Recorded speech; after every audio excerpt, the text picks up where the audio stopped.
this is going to be the biggest controversy in the history of the United States. They treated me so well, but all that changed in 2016 when Donald Trump won the election. And what I realized was, oh my God, some of these news items really did happen. The media wasn't willing to talk about this counter evidence that existed. They control everything. They read our emails, they read our location data, they sell it to intelligence agencies around the world. But the problem that we're facing right now is I found what that project was. That project was called Why Aren't the People on TV talking about what the dissenters are talking? Well, because they're pushing an agenda and they're only selecting people that agree with their agenda. And if you don't agree, then you're ostracized, you're demonized, and then sometimes you're even murdered. Right? Like, let me give you an example. Dr. Robert Epstein, he was the former editor-in-chief of Psychology Today. Just to note, hold on, just for people out there who may not know him, he's no way related to Epstein, who didn't kill himself. My apologies for saying Epstein. His name is Dr. Robert Epstein. Okay, so Dr. Robert Epstein started in 2012 researching Google's systematic bias. And what he found was that if he could create a search engine and then hide certain bits of information, then he could take people that self-identified as on the fence, have them research certain topics that he would, tell them to research.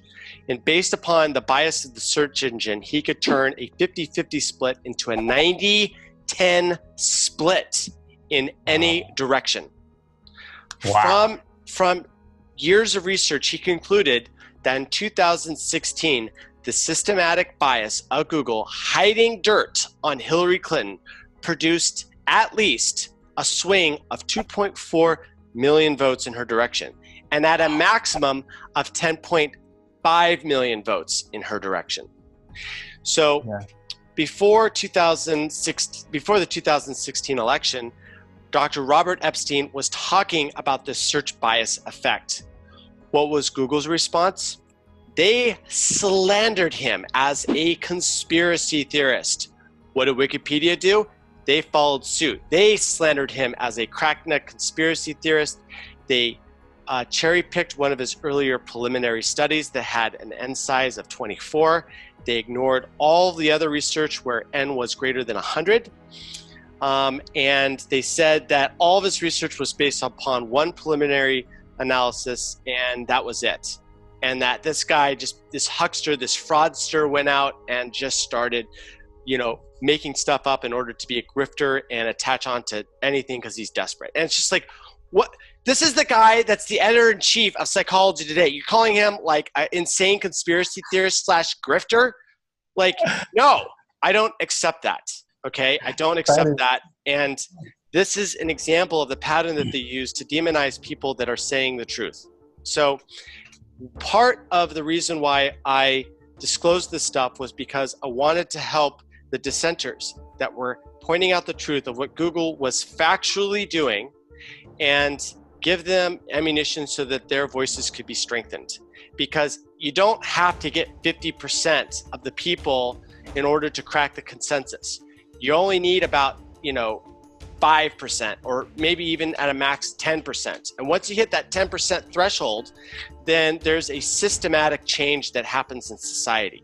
Because that 10%, once they get completely bought into an idea, once they see the conclusive evidence that something is true, they will not back down.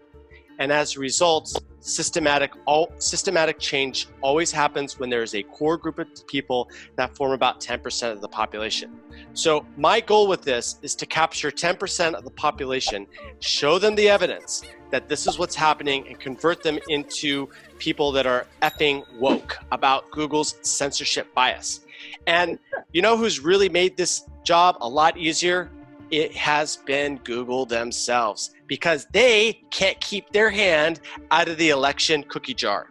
They've gone through in the last 3 months and they've systematically disabled Tulsi Gabbard's ad account as soon as she was surging from the post-DNC debates, right?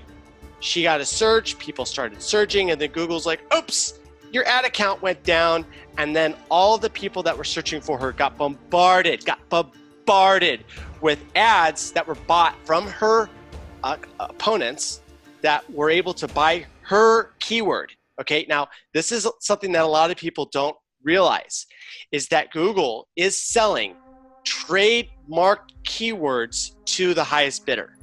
Okay, they're profiting off other people's trademarks. And so a lot of people are like this. Like if you have a company, it's called Company A. Company B, your competitor, can buy your keywords, your trademark keywords, and they can steal your customers away. So that if you, as Company A, want to stay on, the top results, you're going to have to pay Google an extortion fee in order to keep your links at the top in the ad section. So this is the trick that Google allowed the competitors to Tulsi Gabbard to do. But Zach, that sounds more like a gang than a search engine. Or how about communism? Communism, socialism, basically what we have is a mafia state. And it doesn't matter what form of government you have, whether it's capitalism or whether it's communism, the mafia state will ruin any form of government and corrupt it. I believe that socialism can work. I believe that communism can work. I believe that capitalism can work. I believe that fascism can work as long as you have protections against infiltration from the mafia. I'm talking about the international mafia, the ones that have a disproportionate amount of wealth, like 90%. This is not something that's a conspiracy theory. It was all exposed in a study that was done in Switzerland that took the publicly accessible information of who sat at what boardroom for whatever company around the world. They took all the publicly available information and they mapped it out. And what they discovered is that a group of individual men that number in about 120 control the entire world's assets. They named this control structure the Global Network of Corporate Control. Okay, these are the internationalists. They own. You like, well, how much wealth did they have? Their wealth can't even be measured in a debt currency like the U.S. dollar. Okay, their value is measured in tons of gold and the amount of land, and not just land like, oh, I bought a house and I own that land. I'm talking about sovereign land that they don't pay a tax to. Okay, because people think that they own a piece of property, but they don't realize is that if you pay tax, you don't own it. All right, ownership is not met. So it's weird. It's because like us normies, we don't have a true concept of how real wealth operates. Okay, these people own the money system. They own the US dollar. Their wealth is unimaginable. And so this is the group that really sets the agenda for all these companies. And it's the reason why you're like, wow, that's interesting. Twitter, Facebook, and Google all banned Alex Jones within 2 minutes of each other. How does that work? Is it just a coincidence? No. It's this global network of corporate control that's it's a top-down, they handle out an agenda item, and then the placeholder CEOs that are running the company implement that agenda. And if they don't implement that agenda, then they're out. Now, they're always going to operate the agenda because there's a filtering method that keeps these people from arising to the CEO if they show any sort of anti-collectivist sentiment in the way that they talk and the way that they, operate in public. So the people that make it to the CEOs have been highly filtered. And that's the reason why you get people like Mark Zuckerberg, who is the most non-technical CEO of a tech company I have ever seen in my life. I swear, watching that guy makes me feel dumber. Right? And here's the thing, as an insider with Silicon Valley, I was told that if you ever meet Mark Zuckerberg, never, ever, ever ask him how he made Facebook because he hates that question. I'm like, wait a minute. The guy who created Facebook hates people asking about how he made Facebook? That would be like my crowning achievement. I would try to tell everyone what the secret of success is, you know, because I care about people's happiness and I want to advance society. But this guy who supposedly made Facebook doesn't ever want to answer the question of how he made Facebook. In fact, he will get very, very angry at the people asking it. So, That's crazy. Yeah, that's just some of the background that we have on, you know, how this thing operates. And once it became activated that this grand conspiracy was in place, I started to realize that they were in the final stages of truly locking down the entire internet infrastructure, and that we basically had a last chance to, you know, expose all of this while the algorithms were still somewhat fair. And so I decided that I was going to make my move after I saw them, you know, censoring the president of the United States. So I collected 950 pages of documents, and I reached out to Project Veritas. I delivered them the dossier, and then I waited, and then eventually they used the intelligence that I had provided them in order to do a sting operation on one of their executive directors. Got her comfortable, got a little drunk, and then she casually mentioned that, oh yeah, we should never be broken up, because if we're all these other companies, then together we can't stop the next, you know, Trump situation in 2020. Like, that's not a paraphrase, that's almost the exact quote. Like, we've got to stop, you know, the next Trump situation in 2020. And so it's just like, there you go. You know, that's the exposure of of what these people are really thinking on the inside, even though they don't want to say it in public. And so that blew the whole lid. Like, once that went live on Project Veritas back in June, the internet went really crazy. It was the only thing anyone was talking about for like 3 days. Now, at this time, I did not come out I did not come out. I talked about it, but I talked about it under a veil of secrecy and anonymity.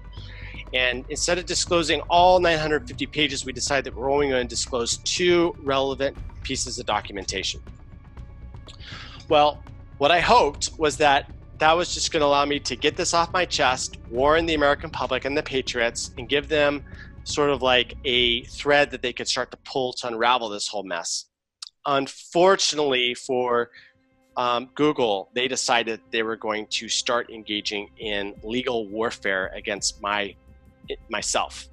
And they started doing this by sending a very, very, very expensive law firm to start, you know, shaking me down. And they did this with a series of letters that was demanding access to all of my personal information, all my backups, demanding what information I retained, who I had shared it with, you know, all this stuff. And so I thought about it and I was like, well, obviously they want to do this because they want to shut this disclosure down. They know what I've seen because they've got server logs. So they know that there is some bad stuff coming.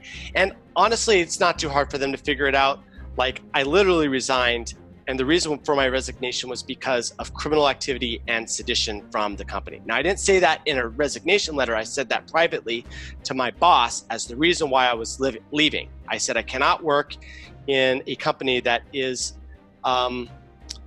that has active subversion against the president of the United States. Otherwise, I am guilty as part of the conspiracy myself. So that's treason, right? Treason. My boss was like, but he just like totally dismissed it. Like, you know, thought that it was ridiculous. Like, I had showed him the evidence before. Like, he's just a brainwashed, you know, individual. Also, he's a Chinese national. So, you know, communism and them go together really well. It's like, well, whatever the group thinks, we can't go against that because they've got this like Confucian sort of philosophy way of thinking. You know, not everyone around the world thinks like people do in the United States. So finally, I was just like, yeah, this is wrong. I got to leave. And then a week later, the first disclosure came out. about 2 weeks later, the law fair started happening with this legal firm. And so I'm like, well, obviously they want to shut me up. Obviously they don't want any more of this to be disclosed. And while I haven't disclosed it, I've got a big, wet, juicy bullseye on the back for a assassination hit job. So I said, you know what? It's time for the American public to know how bad Google really is. So I took all the documents, I printed them out, 950 pages, and I mailed it off to the Department of Justice Antitrust Division in Washington, D.C. I then called up Keith and I said, hey, James O'Keefe, I need to, I want to let you know that if I die, then every single document that I've ever given you can be disclosed to the public. And then I went to Twitter and I stated that I had activated Dead Man Switch, and that if anything happened to me, that that all information would become immediately public, right? Google responded by red flagging me with a wellness check, and SWAT team showed up. SWAT team actually showed up, and not only just the SWAT team, it was also people on the rooftops with sniper rifles. Not that many, but a few. The SWAT team called in a bomb threat to my house because they saw a tin can sitting next to the gate of my house, and they said, this looks like it could be an incendiary device. And they're like, oh, this wire over here, that could be like a detonation device, even though... Meanwhile, it was like, yeah, it was last night's Campbell's soup or something like that. It was actually denatured alcohol. My roommate is a fire dancer, performs on stage, so she just kind of carelessly left this like denatured alcohol. And so they well, I mean, to be fair, that's not that careless. I mean, you guys are just like, that actually is quite normal for her job. It just so happens that when the SWAT team's after you, they're gonna see that and something's gonna go down. Right. So I didn't answer the door, by the way, so they didn't even know that I was home. They called in like this bomb threat. They shut down from 20th Valencia all the way up to like 22nd Valencia. The theater by my house was evacuated. The stores were evacuated. Everyone was evacuated, and it was a really bad sort of situation. They're all trying to get me to come out. I'm like, no, I don't want to come out. Like, just like I'll answer any one of your questions over voice chat or FaceTime. But no, they wanted me out of the house so that they could, ask me these questions face to face. It's totally escalating the situation, and so I pretty much refused. But then things started to get like heavy, and I was like, well, what are the possible situations? They could make up an excuse saying that they thought that I had intentions to hurt myself or bury evidence, which is called extricate circumstances. And so they could just make up an excuse, come into the house, and then, maybe they shoot me, and then it was like, oh, our cameras weren't working. So I said, I am going to resolve this situation by coming out. There's a bunch of people on the streets now. Valencia is a very, very busy street.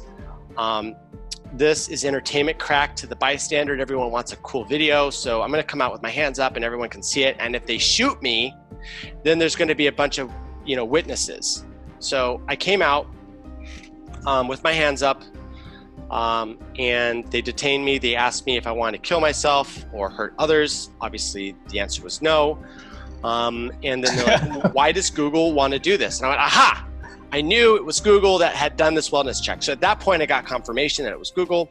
And then I decided at that point, because they were actually really cool once I showed them a letter that I had given to Google explaining that I had delivered their information to the DOJ. After that, they're like, oh, you're a whistleblower. I was like, yep. And then they're like, okay, they de-escalated. They called out the bomb threat. And then the next day, I was on a flight to Washington, D.C., and I was in a safe house because, I haven't disclosed yet, which means that they know that they can still get me. And so I was, in a hotel room under a different name. I came out to Project Veritas in their video that was released, I think it was August 17th, 2019, this last summer. And that blew up. And I remember when they announced that they were going to release 950 pages. And then when they did that, people from around the world started hitting that download link. And it was just massive. It was it was they showed me their inbox. It was like ding, ding, ding. They got an email every single time someone hit the download button. And it was just more than one a second. It was like 10 or 20 a second were like hitting down this download link. And so all of the censorship design documents, all of it that I was able to grab went out to the public. And now we were able to see like exactly how that they censor. And some of the documents that I've disclosed have been blowing people's minds. And I want to talk to you about some of those things because it goes down the conspiracy rabbit hole and the true nature of how our society functions. Ready for this? We're into weird, Zach. Hit us with the weird. Yeah, we want to know like the craziest thing that you found in these documents.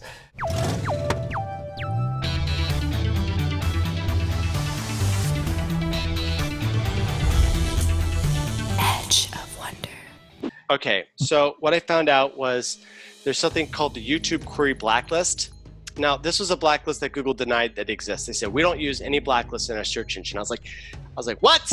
And I went like this, and I started typing, and I actually found a blacklist that was named blacklist, right? Like they're perjuring themselves to Congress saying that blacklists don't exist, you know? So it's 40 pages. I look in, and what do I see?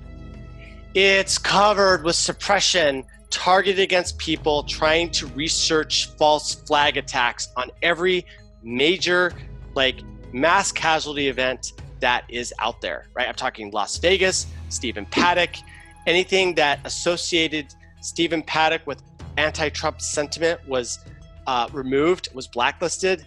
Anything that had a positive correlation between Stephen Paddock and the DNC was also removed. So it was like, hey, if it's bad for Trump, boost it up. If it's bad for the DNC, suppress it.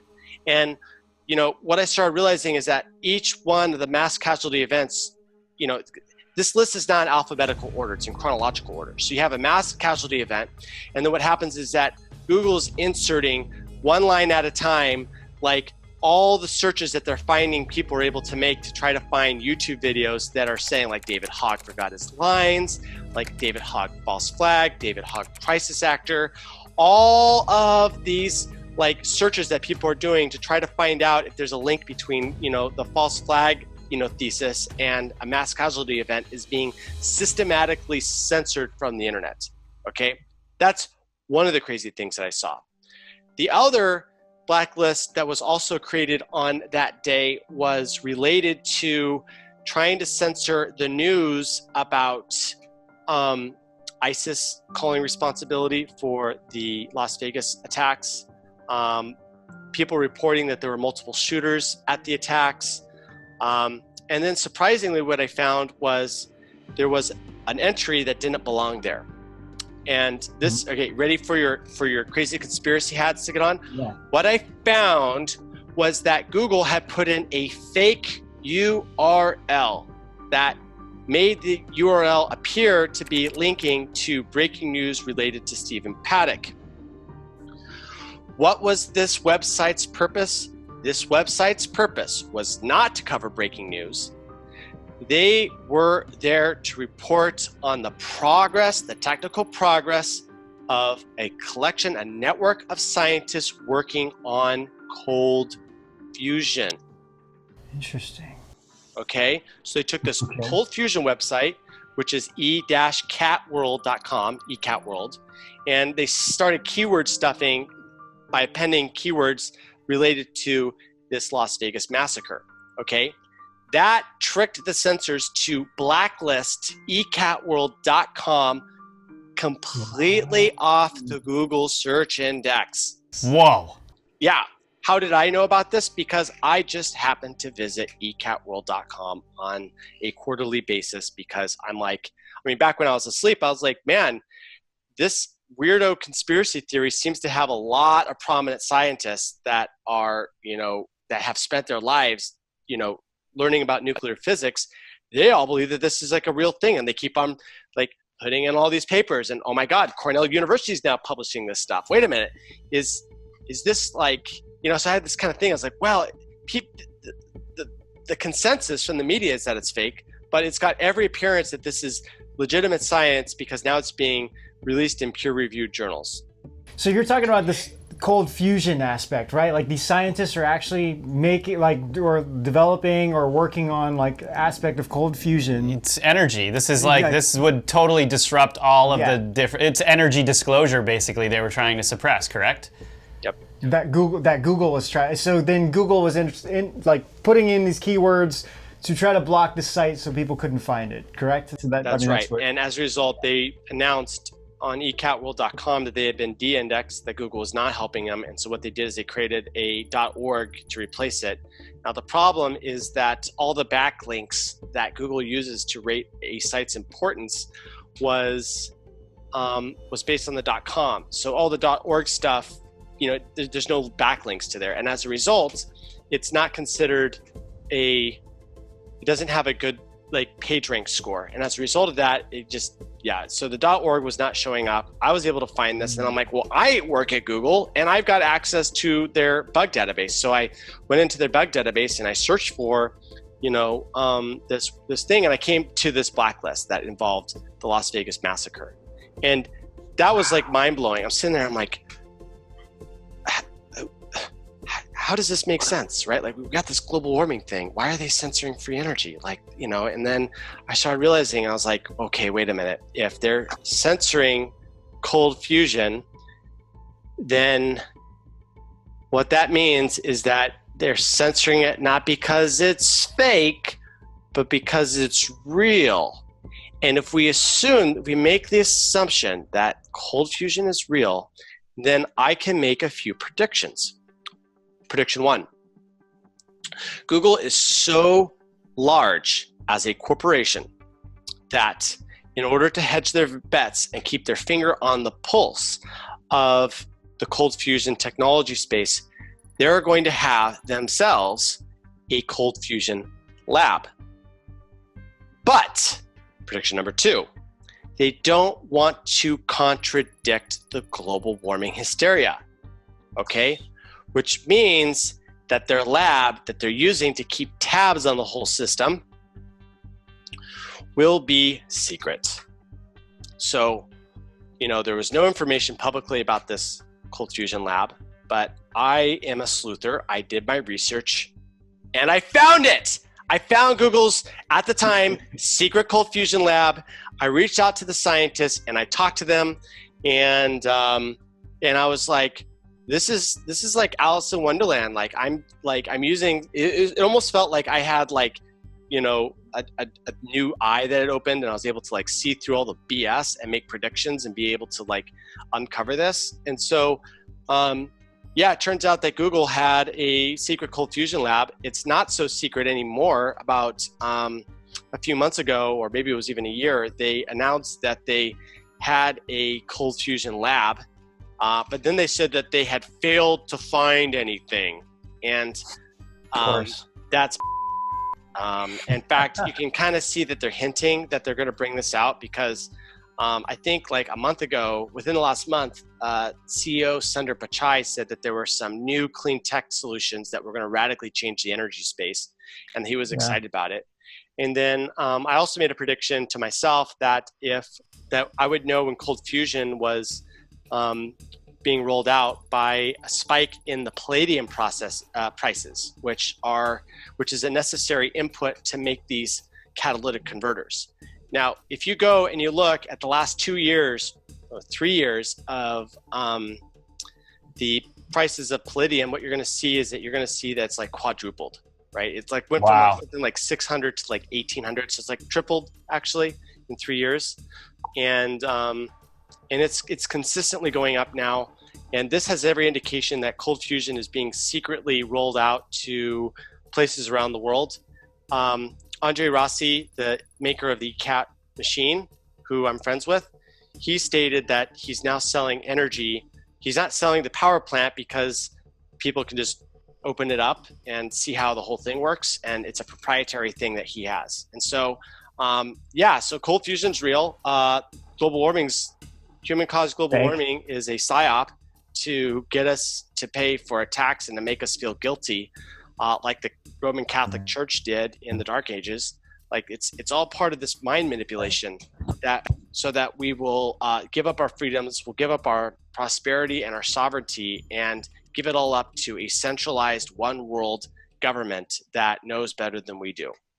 And usually, before we wrap it up, Ben always likes to ask. Go ahead. Well, I mean, because everyone back. You don't have to explain. Go ahead. Well, okay. What keeps you keep doing what you're doing? What keeps you motivated? Because I mean, obviously, for you, this can be very dangerous. Although a lot of insiders do say, once you come out, you're in that public sphere, it's a little bit easier than when you're trying to work in the shadows. But how has this been for you, and why do what's your motivation? Yeah, my motivation is I was an atheist. I thought that God didn't exist because there would be evidence. Once I saw how controlled the information was, and I revisited the Fermi paradox of, if all of the aliens are out there, how come we don't hear about them? There's one, they give like 4 reasons or 5, but one notable exception is, and by the way, all the reasons are that they got to a certain point, then they just destroyed themselves, right? That's the only reason that they give for the reason why we don't see all these aliens. But then I came up to a really obvious solution to the Fermi paradox, is that we have made contact, but our governments and our media are not letting us in on the secret. And I started doing math, right? Because you look at the Fermi paradox and it's like, well, there's 100 billion stars in the galaxy. What are the chances that one of those stars would form a intelligence before us? Like, we're not even a 2nd generation star. We're like a 3rd, 4th, or 5th generation star. And if you look at the scale of the universe, I imagine that God probably formed on one of these 2nd generation planets that, which wasn't completely made up of hydrogen, it was something else. And then this super intelligent, dominant life force came to rule the galaxy, and that they're the dominant life force. No one can unseat them. They're essentially omnipotent in their power, and they exist somewhere in the galaxy. Who knows where? Maybe they know where that is too. But I believe that there's a prime creator. And if I was a prime creator, I would have a couple of options, or rather just 2. Exact my ultimate will upon all the different peoples of the stars, or allow them to be sovereign and free and come to their own conclusions about stuff. Now, what I see the ability for mankind, humankind, to exercise free will, which means that we do not have a totalitarian God in our galaxy. And from that, what I've realized is that it's actually God's will for the people of the galaxy to be free and to be sovereign. And when they talk about the belief of God, or whether you don't believe in God, like, the esoteric fundamental question that they're saying is, if you believe in God and you understand they're omnipotent, and then you understand that in their omnipotence they granted us free will, then therefore it is the divine desire of the prime creator that the people of the galaxy will be free. And so once I started to realize that, I kind of broke down in tears, because, like, for the first time I rediscovered God and realized his beautiful majesty, that this entity was existing to allow me to have freedom of choice. And so what I realized is that if that's what God believes, then what I need to do is I need to resonate with that vibrational force, and that I can then become a vessel for his divine will to, ripple out onto the people of the earth. And so coming forward to this, and to understand, like, what it means to be a vessel, that means that you have to come to terms with your own mortality. I understand that the effort to disclose this information can result in my death. But the thing is that if I'm dead, I'm not going to care. So I decided to take that Pascal's wager. After a year of contemplating this almost daily, I decided that I was going to take this Pascal's wager. I was going to resonate with the higher powers of the universe and the galaxy, and I was going to do an act that made people free, because that's the will of God, is to have people to be free. And so I hope that I've been successful with that. And, if something happens to me, then, you can always be rest assured that I was acting in a way that was servicing a higher power, and that everything that could and will happen to me, I've readily accepted, because it's worth it. Man, that gave me chills, Yeah. Zach. That was awesome, man. Seriously. That is so great to hear you say all of Wow. that. Yeah. Man. And also, like, I think it's really good for, it doesn't take long as you're researching this stuff before you come to the conclusion that atheism is one of the biggest psychological operations on our planet. Yeah. And, it's the pinnacle of what communism is, essentially. I mean, and then coming to the and then it doesn't take long before you start looking into who they used to push all of that. You start looking into Darwinism. You start breaking some of those things down. You start going into the scientists, and then all of a sudden your world's upside down, especially if you're not used to that kind of stuff. But man, thank you so much for being with us and for being the inspiration that you are and coming out and giving everyone out there this information and your message along with that. We can't thank you enough for everything you're doing. I know. This is seriously, Zach, this was like such a phenomenal interview. I'm just like, wow, this is so awesome. Yeah, and hey, listen, anytime you are welcome on our show to talk about whatever it is that you feel like you need to talk about. This is your show too. So yeah, you've got a home here, and anytime you need to drop anything or whatever, you just let us know, and we'll just set something up. Yeah, seriously. Yeah, well, hey, if it's my show too, then I want to cut of the profits. You're a smart businessman too, I see. So Zach, tell us like where people can find you and your information, website, anything. People can follow me on Twitter. Twitter is the social network for politics, and that's where I'm at. And we're challenging Google's power and their grip on the election system and their grip on the information landscape. And so if people feel like they want to help save America, then come follow me on twitter.com/perpetualmaniac. That's my username, perpetualmaniac. And like and retweet the things that I'm doing that are very important. And the things that are important, you'll know because they're important. So please follow me there on twitter.com/perpetualmaniac. And do you have anything upcoming that you're working on or going to be a part of? There's a bunch of things that I'm working on, but I don't want to give the enemy a heads up on what I'm working on, so they're kind of under wraps. But cool. I would love to come back on the show and talk about some more things. I wasn't able to get to everything about the story, and there's some really juicy tidbits. So, awesome. For everyone out there, subscribe to Edge of Wonder because they've got really good stuff, and I'll be back. All right. Awesome, Zach. Thanks so much, Zach. Thank you. I followed Q within the first week. The stuff that Q was posting was absolutely insane. The turning point for me when I really started to believe it was John McCain's boot, which the boot to the other leg. Do you understand where the pedophilia comes into play and why that's being done? How weird do you guys want to go? The weirder, the better. Okay, we're gonna go down those rabbit holes. You ready for this? This is Zach with Edge of Wonder, and we'll see you out on the edge.